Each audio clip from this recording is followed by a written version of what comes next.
A win tonight for the Preds, and we get perhaps the two best words in all of sports.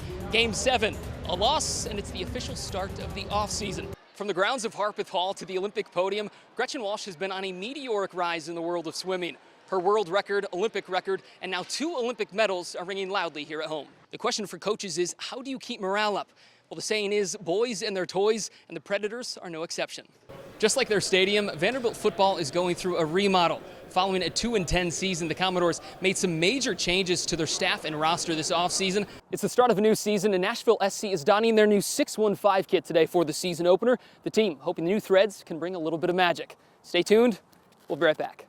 A long weather delay, endless cautions, overtime. The Ally 400 certainly offered no shortage of suspense. At the end of the day, it's Joey Logano claiming the checkered flag while his car starts to run out of gas. That's a lot of weight on his shoulders, but right now the team is more worried about the weight on his ankle. And that injury is just the tip of the iceberg for the Titans as we enter Week 17. Provide a jolt on that side of the ball. That's right, Chris. One of the things that Amy Adams-Strunk has said is this is not her father's NFL. This league is about scoring and doing that in bunches. And now the Titans think they have a modern coach who can help them do just that. No more Ryan Tannehill and no more King Henry. But Tennessee drafted running back Tajay Spears last year in the 3rd round, hoping just maybe he can be the heir to the throne. Swimming took Tennessee native Davis Tarwater all over, from his hometown of Knoxville to the University of Michigan to the far corners of the globe. But he learned what many athletes learn. The trip to the Olympics must be earned. 1 year ago, Will Levis entered his first NFL training camp as a nervous rookie, simply fighting for the backup quarterback spot. Well, today he started camp as the clear-cut starting QB, and with that brings some swagger and also some added pressure. 28 games left in Andrew Brunette's first season leading the Predators. The team is headed in the wrong direction. They've lost 5 of their last 6, including a 9-2 beatdown against Dallas on Thursday. Clark Lee has seemingly injected energy into this program, and the Commodores carried a 2-0 start to the year into Saturday's matchup with Wake Forest. The Lady Vols are royalty in women's college basketball, but while Tennessee has a storied past, Vanderbilt is looking to the future, one that looks bright thanks to this season's 17-2 start. Golf began as a family affair for Jordan Thomas. Started young, 7, 8, 9. Golf was something that was fun that I'd do with my dad, and so I would just go out with him. I loved that I got candy out of the deal, and that's how I got kind of hooked on the game. Fast forward more than 2 decades, and he's ready to play in an international competition. Pretty tough into this wind, isn't it? While the nerves may be high when he steps up to the first tee, he'll still feel at home. Golf has always been a really safe space for me and a place where I can just kind of be myself. Then it means the world to me. The game has been more than a sport.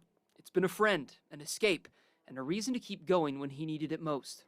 Scuba diving in the Florida Keys. I was with my parents, and we went out one afternoon in August, and the propeller pulled me in, and it hit me, and I knew pretty much immediately what had happened, and knew I was really in trouble. In 2005, at just 16 years old, Thomas had both of his legs amputated below the knee.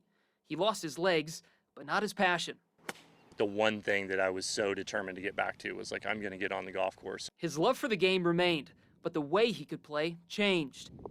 And that opened his eyes to a new world. And that's when I learned about prosthetics and kids not having access to prosthetics. And that's when I just said, hey, I want to do something about this. In the hospital, following a life-threatening, life-altering accident, he created the Jordan Thomas Foundation, which has since provided hundreds of children across the country with prosthetics. We try to get kids not back just to walking, but to doing the things that they love so that they can be kids. I want to commit to them having a chance, an opportunity. The accident took his legs, but it gave him and the world something in return. I certainly wouldn't change it. It doesn't mean that it hasn't been easy, like all the time. Like there's been challenges for myself, and I deal with challenges daily. I think out of that was born so much triumph and joy and fulfillment for other people and for myself. For Thomas and the hundreds of people his foundation has helped, life changes, but the person you are doesn't have to.